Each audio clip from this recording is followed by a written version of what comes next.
Welcome to the 2024 Formula One season. You are listening to The Pit Lane, a Formula One podcast where we talk about everything Formula One. In this episode, we'll talk some track news, some driver extensions, a big driver transfer that just happened today, and we will finally have an answer to Andretti's bid into F1. I am your host, Jordan Wynn, and alongside me is my co-host, Alden Kwell. How you doing, Alden? Doing really well, Jordan. It's nice to see you again. How's everything? Good, busy, but looking forward to some fun chat today. We got a lot to talk about. You've been busy, and so is F1. Yeah, that's right. We got some news to start with here.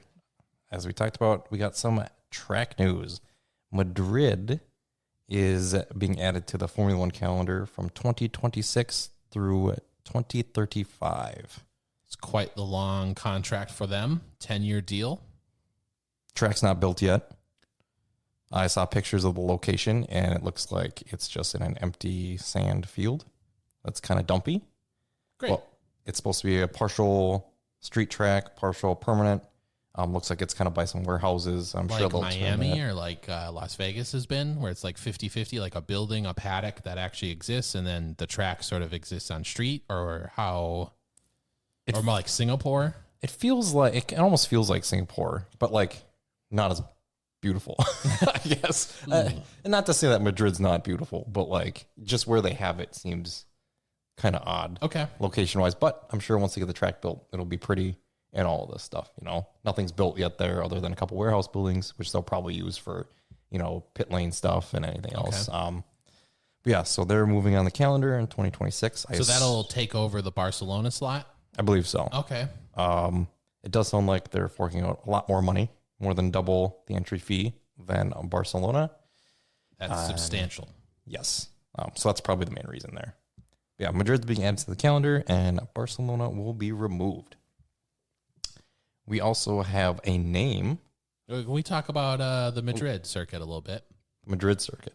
The Madrid circuit. Yes. Well, let's talk about the Barcelona circuit and the Madrid circuit. Sure, same time. Same time. Go ahead. The Madrid idea, not only does this play into local, regional Spanish politics, specifically at moving from Catalonia to Madrid, no one in Barcelona is going to like that. No. Maybe a bunch of people in Madrid also won't like that. Nothing like a 200-mile-an-hour car racing past your window, waking you up.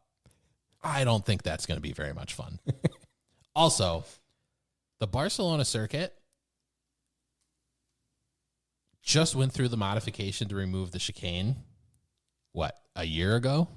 We've had one race on the old layout. Yes, because this was the previous layout. This was the original layout. So is it really a modification? Right. They did a little bit more though. Yeah. With that second or the third straightaway. Right. They've changed some unquote. runoffs and extended some stuff, and they've been working at it for a long time. If you're a Barcelona circuit organizers, race organizers, you got to feel a little hard done by this. Not only are you losing your race, you're losing your race to your geopolitical rival. It's not really a rival. It is a rival, but maybe it's a bit friendly. Yeah. It'd be like, losing a venue to Wisconsin if you're from Minnesota or something. Right. But, I mean, you just change your layout to appease the fans.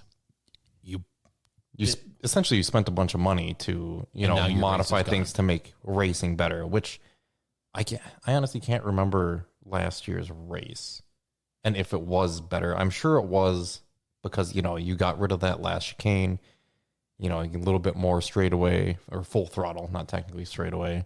But yeah, I'd be furious. And especially since they took away testing there too. Exactly. They took away the preseason testing. That was 2 weeks worth. Right. And moved it. I would be upset. Madrid's a great city, right? Like, there's a reason why it's so popular as a vacation destination. There's also a great reason why Barcelona's on the calendar. Is because it's a great city. It's got great infrastructure. Right. This is an odd one. The book's out on it yet. Obviously, we've seen kind of pictures of the track. Yeah. It doesn't look great. No. But what do I know? Based on the layout doesn't seem great. It's obviously they haven't built it yet, but yeah, it's Barcelona, to be fair, wasn't great for racing either in modern day Formula One. We'll get into that some more, but maybe it's like a dud for a dud or a meh for a meh. But for 10 years? 10 years? I just don't get the 10-year contracts. Yeah. Well, I mean, it's a permanent, they're building a track, right? So then they have to give them, I guess, quote, they don't have to, right. But they want to incentivize it. Yeah. They need to do it. I mean, if it stinks, though, it's going to stink for a long time. Yeah, it could be a Sochi run. And that's no good for anybody. No, and that took quite a bit to get it off the calendar. And they were going to move it that next year, too. And then COVID happened. Yeah. So, yeah, and St. Petersburg was supposed to be a better, much better. Supposed to be. Yeah. So, yeah, Madrid added to the calendar. Visa Cash App Red Bull.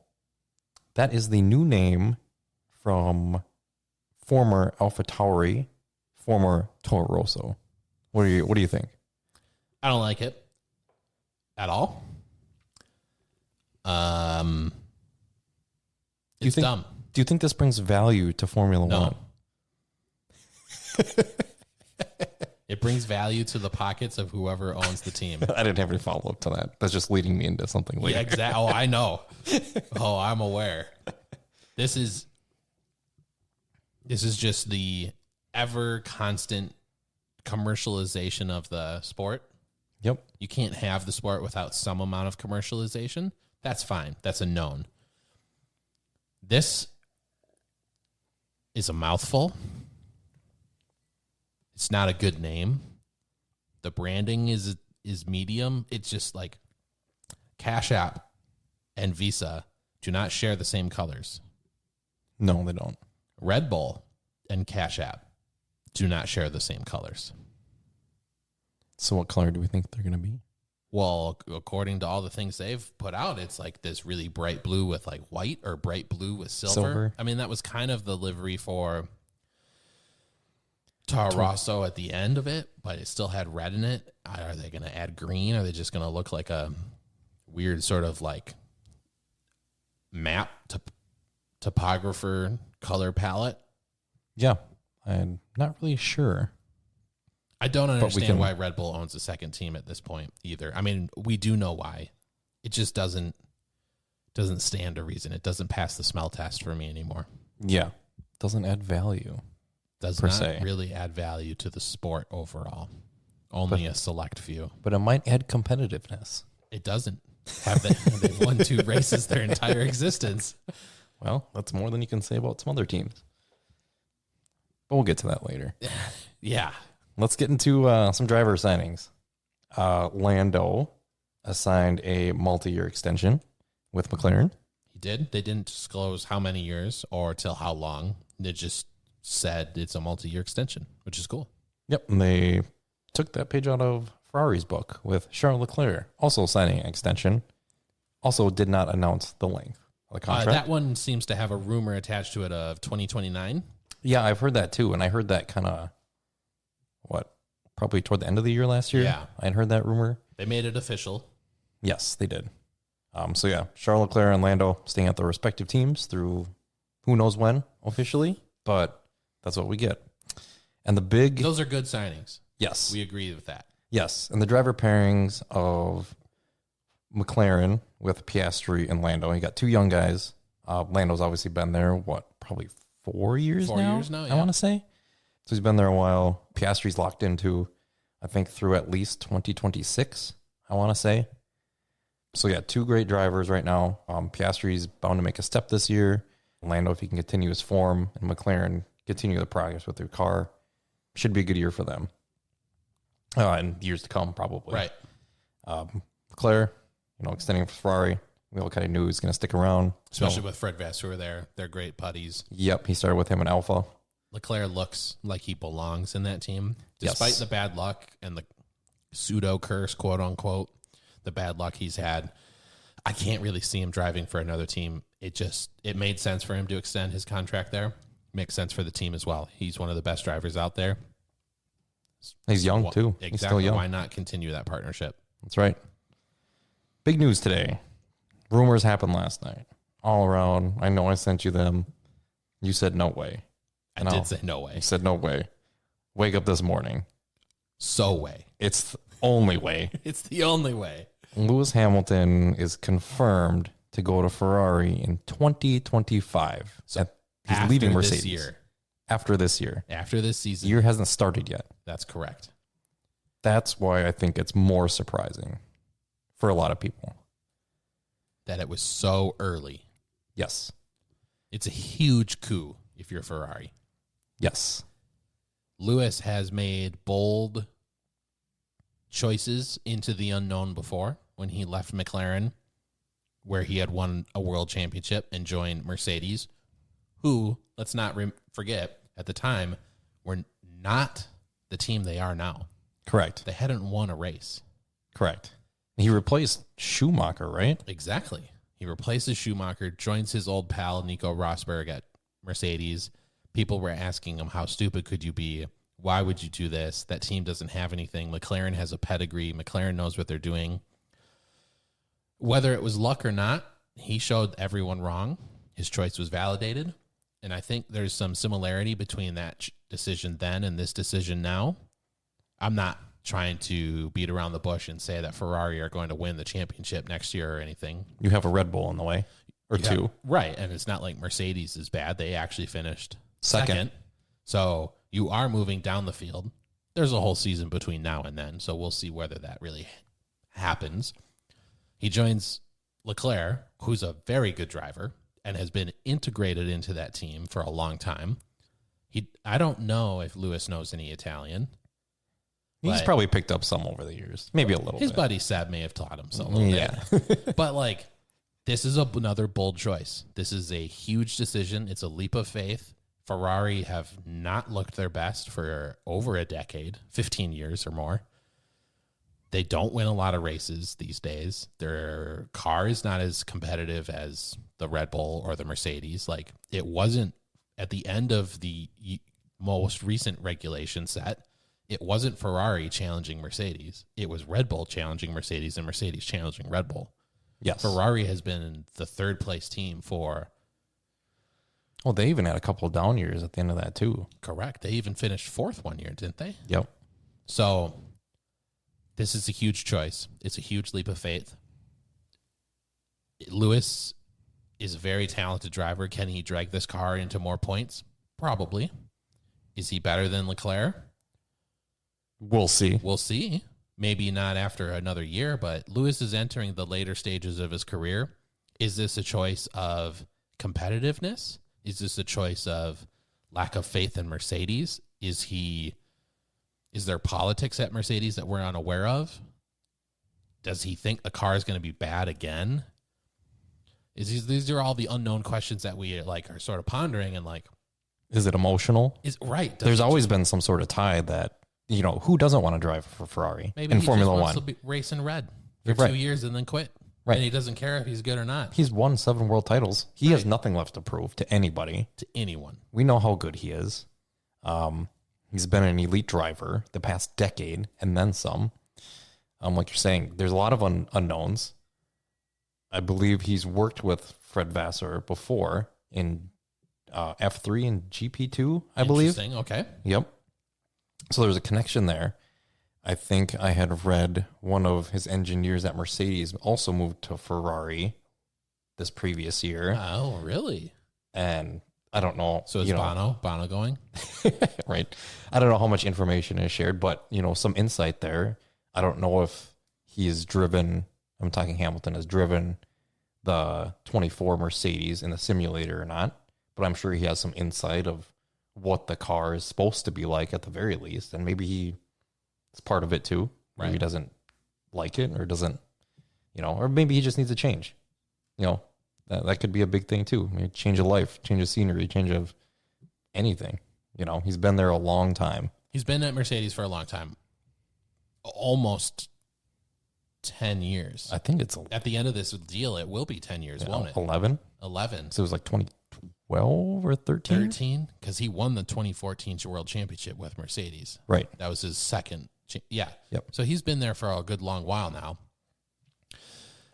The other thing that Lewis is big into, Lewis loves fashion, maybe living in Italy and Build the brand. build the Tommy personal Hilfiger. brand. Dude, he's going to set himself up for a career post F1 in Italy.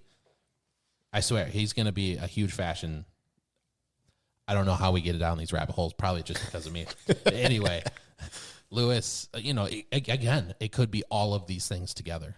It could be not just one thing, right? Trying to find one exact reason for why he's making this move is, I think, the wrong approach to this. There's multiple reasons all playing into this. He wants to change the scenery. At the end of the day, he signed the contract. That's what he wants. He knows the reason or reasons. Right. And that's all that really matters here is that that's what he's decided. And Ferrari said, yep. Or Ferrari approached him and he said, yep. Yeah. And then, I'm sure they talk, all these drivers talk to everybody else, and it's not the first time I'm sure he's been approached by, Ferrari or anybody else for that matter, just to, test the waters and maybe, this is just the right time for him to move on. It's going to be very fun to see him race in red, especially with Leclerc as his teammate. And I don't know if necessarily that Ferrari has to, be a world championship contender.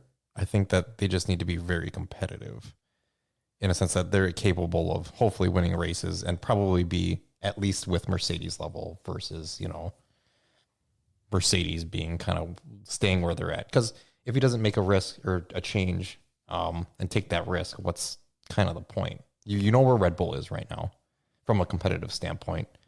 They're probably not going to just come back to the field in a year. No. They won every race but one last year. So it's going to take more than a year. So why not take the jump? There's new regs in 2026. So who knows? Who knows what might happen? Right. Yeah. I think the note here says that it's a multi-year deal. We'll see how long he ends up staying there. Yep. Probably 2 or 3 years. And then he might retire. Might retire. See where things are at, obviously. But Alonso's 42, 43? Do you think out of spite those two are just continuing to race against one another until they'll just both go forever at this point? Maybe for Alonso, I feel like that's something that he'll go until at least Lewis retires, and then he'll either do it at the same time, right? Like, or do one more year. Yeah, exactly. Just because. But yeah, Hamilton to Ferrari. Crazy. Let's keep our eyes on that. Yeah, it'll be a fun year because we'll be watching. The cars haven't even been unveiled, Jordan. Right, like and you said, they're both using two new concepts this year too. Both of them. Well, on their cars for 2024. Right. So it's almost a crapshoot. Oh, man. That's why it'll be entertaining because Mercedes will be better. Ferrari, who knows? Right. Lewis is going to have to sit there and unveil the Mercedes at the event, and Carlos Sainz, who's now no longer got a seat after this year, right, has to unveil the Ferrari in a couple weeks. Well, let's talk that too. Right. Where do we think he's going to go? Well, we were talking before the show. We think Carlos Sainz might end up at Sauber, Steak, Kick, Audi, whatever it's called. Let's call it Audi for the future. Yes, the Sauber Audi team. He's going to probably end up there if they want him. Correct. Probably get a bunch of money. He's a good driver. He's a solid driver. He's a race winning. It's not German. Is like the only down tick probably because a full Audi kit or outfit. Audi can find a German driver if they wanted one. Right. There's Nico Hülkenberg, Mick Schumacher. I'm sure there's some young guys coming up as well. If they really wanted to, they could pull Nico Rosberg out of retirement. No, never. Be like 39 at that time. Right. I bet Seb joins the team in some capacity as a Alan Prost, Nicky Lauda. That'd be fun. He probably will. Yeah, that would be cool. Yeah, just to see him again but he's doing his own thing. He's got kids. Yeah, I think Sainz goes to Sauber. I do too. It just makes sense. His dad has a connection with Audi as well. Yeah, and there were even some rumors about it over the offseason. Yep.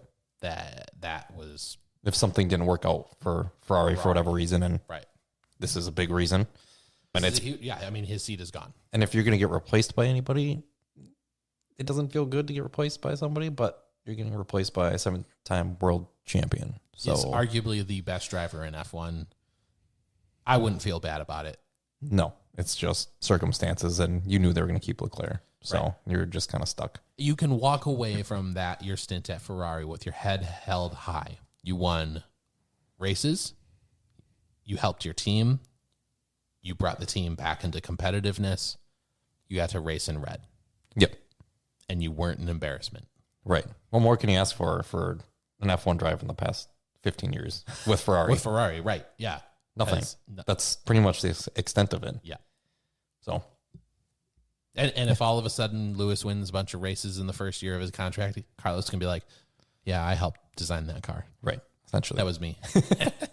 Do we want to get into the Mercedes seat, or should we save that? I think we can speculate. We can speculate a little bit.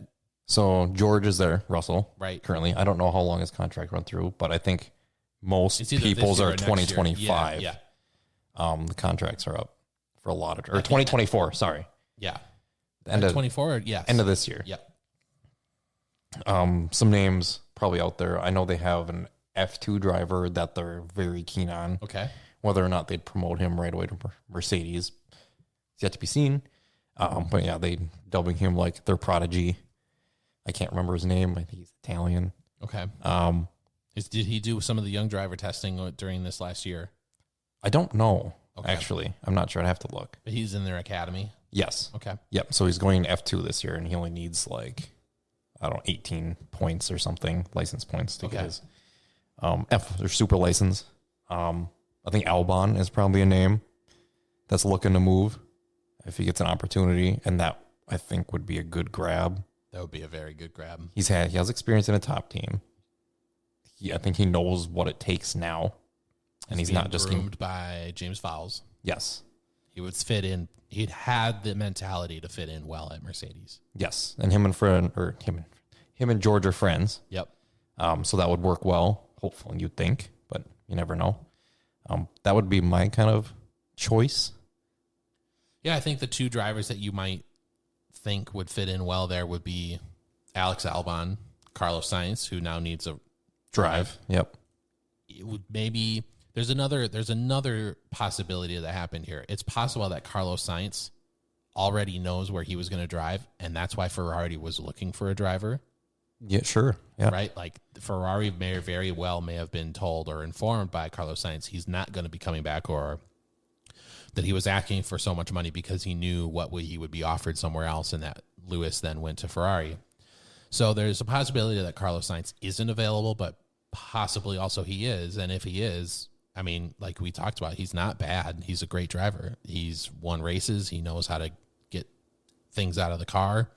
He's competitive. He's beat his teammate from time to time. He very well could race well in Mercedes as well. Yeah. I don't see Valtteri going back. Yeah, I was going to ask you that. That would be a hell of a return, but I don't see it either. I don't see it. I kind of feel like he might be on his way out at some point here, the next year or two. Does Mercedes sign a 1 year deal? 1 year deal until the new regs with Alonso? Ooh. That would be spicy. That would be so spicy. That would be fun. I don't see that happening, but I don't know if he could do it. He could do it, but I don't know if he'd want to do it. Would he want to? He would want to race in Lewis's car. He would. That's a good point. He wants to. I bet. Let me show you how this is driven. Yeah, exactly. There's some other folks. Maybe there's some youngsters that come up in the next, in the midseason. Danny Rick could make his way over there if he doesn't end up with Red Bull. Maybe he does end up at Red Bull, and then Sergio Perez ends up with a need of another seat. And again, maybe Mercedes is just looking for a stopgap until their F2 driver or someone from their academy they feel confident in. I think there's a number of drivers who are out of seats that are competitive. They could move around, and they would be happy to jump at a situation like Mercedes. Yep. Well, let's move on. Andretti. The second biggest news of the week, believe it or not. Somehow. So we've been following Andretti bid, obviously. I think they started in it was the beginning of the year this year, and went to the FIA. The FIA opened up bids to have an 11th Formula One team enter Formula One. FIA approved Andretti Cadillac's bid. So it now went to Formula One and the Liberty Media. Commercial rights holders, yeah. Liberty Media to decide if they wanted to accept Andretti Cadillac's bid moving forward and allow them in for the 2025 season. Was denied. Emphatically, I would like to say. The FIA did approve it, like you said, but the F1 group Yes. And this wrote a 15-point reason why. Yeah. A huge essay. Yes. And it was very damning. Yeah. It was a little ridiculous, in my opinion. Let's talk about some of the low points of this. Especially as Americans, we kind of felt like Andretti Cadillac, had a pretty good shot going in. We all kind of knew that Formula One was we don't want it. But when they brought in GM to back them and essentially end up being a works team in 2028, that would give them the leg in. Right. We talked about it on this very podcast. Bringing a brand such as Cadillac to your endeavor, F1 would be foolish to deny it. And let's be clear, Cadillac has racing programs. Existing racing programs. Yes. They race in endurance racing. They race in, what's that American series? The road course. No, the road course. Oh, I don't know. Like SECA or something. Okay. SECCA or whatever it is. There's pedigree with Cadillac. They've done it. Andretti also has other racing teams. They have an IndyCar team. Right. And they have other things going on. Yes. They have other categories as well. So these are not no-name organizations. No. There's probably two of the largest American names in racing that you could get. And they were denied. And let's go over a couple of the reasons here. Yes, please. Go ahead. These are things that were outlined by Formula One as why they were denied. Okay. We'll start with competitiveness. They said, in lack of better terms, that they wouldn't be able to be competitive with the other teams, essentially, because they would need to build a car for the 2025 regs, the 2026 regs, which nobody has started yet because they're not allowed to. Let's be clear. They're not allowed to start that yet. And then also moving forward with a new power unit in 2028 because they'd be Cadillac, right? They'd be a customer team for a little bit. It'd be a customer team for 2 years. So they claim that their competitiveness would be an issue. This is the same scenario that Haas walked into. They built a car, I think it was for 2016, and they had new regs in 2017. Exactly. And I think they got 6th in the championship that year or something. 7th, yeah. They didn't finish last. Right. So they were competitive enough. They did not finish last. Right. They were competitive enough. What are your feelings on that? I think F1 Group is painting with broad strokes on all of these points. They're trying to hit it all. They're trying to say, you won't do this, you won't do that, you won't do this, or you can't do this. It wouldn't be possible for you to be competitive. It wouldn't be possible for all these other things that we'll get to. And they're trying to hit them all.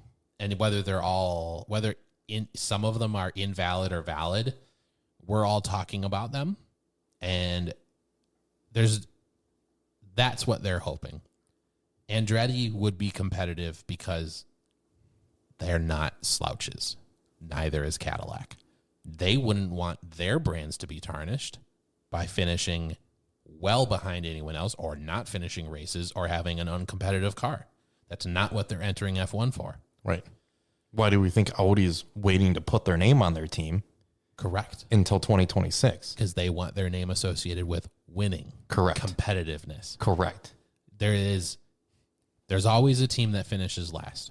We have seen what happens when cars finish last by uncompetitive teams because we've seen teams fall to the wayside. Not to single out anyone, but Haas has been last. Williams has been last. AlphaTauri has looked bad last year up until the very last bit. There are other teams on the circuit who you could argue are not competitive right now. And if another team came in and was battling with them for the last place or even mid-table, there's just no way that there would be uncompetitive. Right. They would also, if they're racing with someone else's engine, then whose fault is that? Right. Meanwhile, there are other customer teams in F1, right? Right. There's Ferrari engines go to Haas and Stake. Yep. Now, Sauber, yeah. Stake Sauber F1. McLaren, one of the most famous customer teams. They don't use their own engines. They use Mercedes engines. Right. And they're looking to probably beat Mercedes this year. Oh, they very well think they can. Yeah. And I think a lot of us do too. Yeah. Are we going to kick Mercedes out for being uncompetitive? Maybe we should think about it. But let's get to the next point. Sure. Andretti name recognition. This was brought up that the Andretti name would not bring value to Formula One like Formula One would bring value to Andretti. I don't think Formula One is wrong in stating that Andretti being in Formula One would allow Formula One to bring value to Andretti, but Andretti does bring value to F1, full stop. Correct. Literally, someone named Andretti has won the Formula One World Championship. Literally. So we can just end that point right there, because by saying that, you're saying that past winners of your competition aren't allowed to compete. Are unable to compete, and their name has less value than the greater sum of F1. And nobody's name is going to be as big as like Ferrari, for instance, right? In the world of Formula One. It's just not going to happen for name recognition. Correct. If we're talking about what F1 claims is name recognition. Yeah. I would argue, I don't know. Yeah, Mercedes is a big car brand. But the only reason why they have this name value is because they ended up winning races in Formula One. Absolutely. Right? Same with Red Bull. Right. They're not even a car manufacturer. They don't make a car. Right. So how They can make you an say... energy drink. Right. If they took over a team, right? I'm pretty sure. So at that point, it was like, oh, sure, because they bought the team. But like, if you're going to tell them, oh, well, your name recognition isn't good for the sport. It just doesn't make sense. It is silly, especially when you're, quote unquote, trying to grow the brand in the United States. Let's talk about, not to single, exactly. This does offer them the ability to grow brand recognition in the United States on a multi-front. Tenfold. Right? Because you have the Netflix series, which is accessible to so many Americans. You have broadcasting rights on ESPN, which is accessible to so many Americans. Furthering that with an American driver, and now in Formula One, in Logan Sargent, albeit he's at Williams, and that's fine. Why wouldn't you want more ways to bring value to American consumers who you are clearly targeting? Right. This is an opportunity for you to further sell more stuff in America. Your brand, your name. This brings value to Formula One, period. And anybody who thinks that Haas is an American team actually it's really not. He owns the team. He owns the team. That's why the team's named that. The headquarters is in North Carolina, but they're the only team that has like 8 different locations for stuff. Right. They're not really an American team. His name's on the car, and that's it. But does Gene Haas's name have recognition? I wouldn't say so. Before McLaren became the brand that it is, who was Bruce McLaren? Right. A race car driver. Who's Mario Andretti and the other Andretti? Right. Race car drivers. That's right. What about Williams? Who was Williams before? They built their own cars. Right. Now look at them. Are you saying that coming from having a name that doesn't come with immediate recognition and I guess cachet, all over the world, I guess. Cachet. Right. And to your point, does this bring value? Yeah. Would Andretti bring value? Yes, 100%. Does Andretti's name in F1 bring more value than the aforementioned Visa, Cash App, Red Bull, Racing Bulls, or whatever they're called? What's that? Exactly. I don't know what that is. They're going to be called VCARB. Right. By everyone. Yes. Do you know what VCARB stands for? No one's going to care. No one's going to care. Cadillac. Sure, Europeans don't buy Cadillacs. That's fine. Yeah, they don't have to. Cadillac is a huge brand in America, in North America. Cadillac is a huge brand in China. 2 markets that you want to bring F1 to. Yep. Alpine, the rebrand from Renault to Alpine. Stupid. I had never heard of Alpine until You still don't know what Alpine is. essentially, other than the 2 cars that I've seen Right. They make 2 on cars. accident. Right? Like, and just then like shows for test drives or whatever. The only Alpine Marketing. cars I see are the ones that race around in F1. Yeah. That's it. Pretty much. Right. I So- know Renault more than I know Alpine. Exactly. And Renault is not sold in America. Correct. I know, obviously, like this is an American-centric podcast, but there are other places. Andretti, maybe it doesn't have the cachet in Italy. Maybe the name doesn't have the cachet in the rest of Europe or wherever F1 is, France or England. But Cadillac and Andretti coupled together as an American brand and an American team. In the largest racing series in the world. When you have how many races in America now? 3. 3. Mind you, under the radar, they're trying to get a 4th. They're definitely going to put a 4th one in here in America. Why wouldn't you say yes to this? And ultimately, the reason is money. They don't want to share the money. Which we'll get into. So, yeah, that's kind of the value point. They also stated toward the end, there was no room for an 11th team. Physically. And supposedly. And they said it would cause... logistical issues. Yes. For the paddock and organizers and everything else. Jordan, remind me. In recent memory, weren't there 12 teams in F1? Interesting. I could have sworn. Maybe I got this wrong. But how did we do that? You know what? It happened. Wait. You're They kidding. just made it happen. You're kidding. No. They figured it out? They figured it out. Wow. Mind you, there was that other quote-unquote race team that had their own pit area and whatnot for the movie. What? Oh, the Was it- Apple is TV movie with Yeah. Brad Pitt. Crazy times. There was a Shadow 11th team in F1. Crazy times. No way. So that was their big last excuse. Is that there wasn't room for an 11th team after. Physically, not like metaphorically. Right. Physically, there's not enough room. Even though their Concord agreement says there can be 12. Yeah. And the FIA approved the bid. Shameful. Disgraceful. Very much so. Greedy. Very greedy.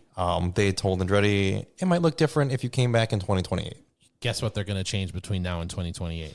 They're going to change the entry fee, or the dilution fee, Yep. from 200 million, which it is now, to probably at least 600 million is the rumor. It's just a moving goalpost. Right. And I saw a poll. I think Karun Chandik tweeted about the rumor is they're going to say there can only be 10 teams on the grid. That's exactly right. They're going to change their Concord agreement to state that there can only be a maximum of 10 teams. So the only way you could get in is you have to buy a team. And guess who's never going to sell? Gene Haas. No, none of them are going to sell because it makes money now. Right. There's no reason to sell. It's just a money-making machine. You don't have to be competitive. No. Chipotle and MoneyGram feel perfectly fine putting their name on the side of a car that finishes 10th. They'll Or get some 20th. airtime. Yeah. 19th and 20th. They'll get some airtime. That's all they wanted. That's all they want. Yep. So Andretti's bid denied. Very disappointing, especially, as an American fan. As an F1 fan, it's disappointing. Yeah. I mean, we all want competition, right? See the polls online on Twitter and elsewhere, YouTube, about the audiences. Do you want to see an 11th team? Do you want to see Andretti? Anywhere from 2/3 to 3/4 of the poll voters say they want it. That's what I've seen. That's anecdotal. That's what I've seen. It feels like a big blow. I mean, as an American fan, at least. And I know F1 fans, probably wanted to, like you're saying, huge percentage wanted to see another team on the grid, which I completely agree with. And it kind of feels like a big blow as an American fan losing that hope of getting a real American F1 team onto the grid. Yeah. So very disappointing for us. But yeah, maybe they'll try and rebid again. Maybe they'll go to the courts, see what happens moving forward. I don't want to beat a dead horse on this, but it's It's ridiculous. It's unfortunate that Andretti is being denied. We would have really liked it. Maybe F1 will find an 11th team. Maybe someone will sell. But we'll see where that goes in the future. Yep. We all hope that's the case. Thank you for listening for our first episode of 2024 Formula One season. Had a bunch of news today. And listen to us for some future episodes where we'll talk about tracks that we want and some livery chat. So thank you for joining us. This has been the Pit Lane Formula One podcast, and we'll talk to you next time. Have a good one.